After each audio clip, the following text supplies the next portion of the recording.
Today we're going to talk about how to deal with that pesky bubble algae.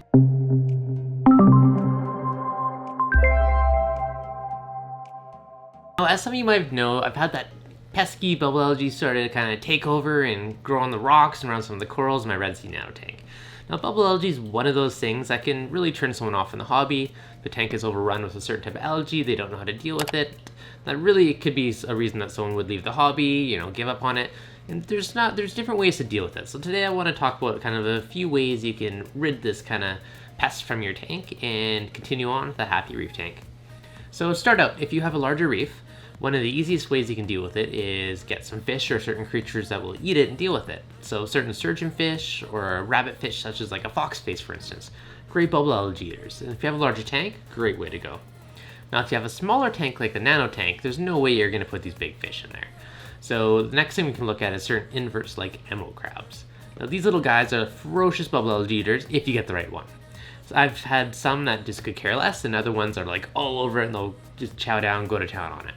So it can be hit or miss, so sometimes it may be worth getting a couple and hopefully find one with a good appetite for bubble algae. So how did I deal with it in the Red Sea Nano?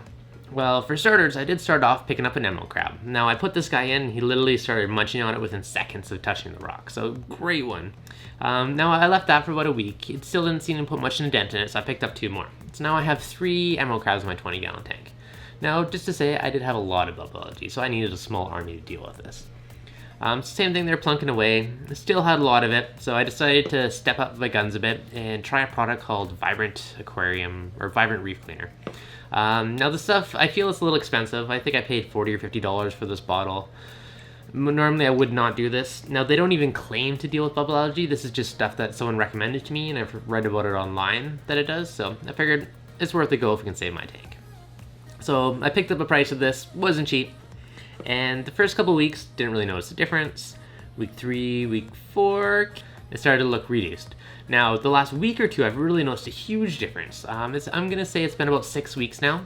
I've been dosing 1 mil per 10 gallons, so 2 mils per week in my 20-gallon tank, and the bubble algae is pretty much all gone. I'd say it's 95% gone. I see the odd little bits here and there. Now, when you actually look at the bubble algae, it's almost like it dissolved the tissue in it. It's almost clear and all open. You just see little bits of the shell here and there. So this went a long way and just really, whatever it does, it got rid of it, which is awesome for me. Now, the one thing that I kind of find kind of ironic is I've seen a couple little tufts of like a hair algae or a turf algae, some other type of algae kind of poke up in there. And now, which kind of makes me laugh because that's more of the stuff that's actually supposed to be targeted. So I'm seeing a few chunks of that, but the unofficial stuff, bubble algae, completely gone. Or close to being completely gone. Another week or 2 it should be. So that's kind of ironic. Now, if you are physically removing it, ideally if you have a bunch, you'll want to remove as much as you can first. Now, to do that, the best way is to turn off the flow in your tank and use your water change hose. If there's a bigger chunk, Matt, you can literally just pry underneath and pull it out. If there are little chunks here and there, what I would do is turn off all the flow in your tank and you use your water change hose to suck it out or kind of pry it and pop it right underneath so it sucks into your hose. Now, the reason you're doing this with the flow off and using water change hose, if you pop them, they can release little spores or little kind of micro bubbles that grow inside of them into your tank. They'll settle somewhere else and you'll just have new bubble algae popping up. So with the flow off, you're not going to be blowing these little spores or micro bubbles around.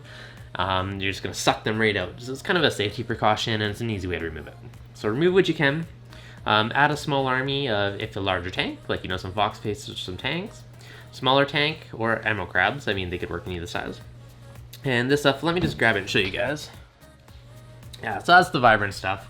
And this was kind of like my 3rd kind of line attempt at it, and it actually worked pretty well. There's still a ton in the bottles. I guess if you consider the price per how much you use, it's not bad. I may try some in my big reef to see what it does, if there's any little bits of algae stuff hiding between the cracks, and see how that kind of works out. But overall, impressed with it. I bought this with my own money, tried it, I thought it was overly priced, but I figure it's worth a try if it works. And yeah, 1 mil per 10 gallons, it does last a while. So a liter on a 100-gallon tank, 10 mils a day-ish. Or 10 mils per week, sorry. So kind of quick tips, if you guys got bubble algae, definitely there's ways to deal with it, so don't give up on it. Now, the other couple algae in there, just kind of a little bit of an add-on. The turf algae or hair algae, whatever in there, similar thing. I'll turn off the flow, manually move what you can, and any leftover stuff. Spot treat it with peroxide. So I'll take 1 mil per 10 gallons, basically the same ratio, and just do a couple of spot treats, leave the flow off for a bit. Now when it's in the water, it'll actually turn into, it'll almost oxidize it, make little water bubbles in there, but I found that very effective in the past at killing heralds and other types of random algae. Just don't use too much in your tank. And it could also kill, different bacteria and stuff in there. So if ideally you take out that rock tree outside the tank, you can treat it in your tank, but the 1 mil per 10 gallons is what's been worked for me in the past. For bubble algae, yeah, it took 6 weeks, but the stuff did work. I still got my small army of emerald crabs in there. I hardly see them, they hide most of the time. But once all the bubble algae's gone, I'm gonna move them over to the big reef and left with one happy nano tank. So if you guys enjoyed this, if you learned something, hit that like button. If you're new here, make sure you guys click that subscribe button. And I'll see you guys on the next video.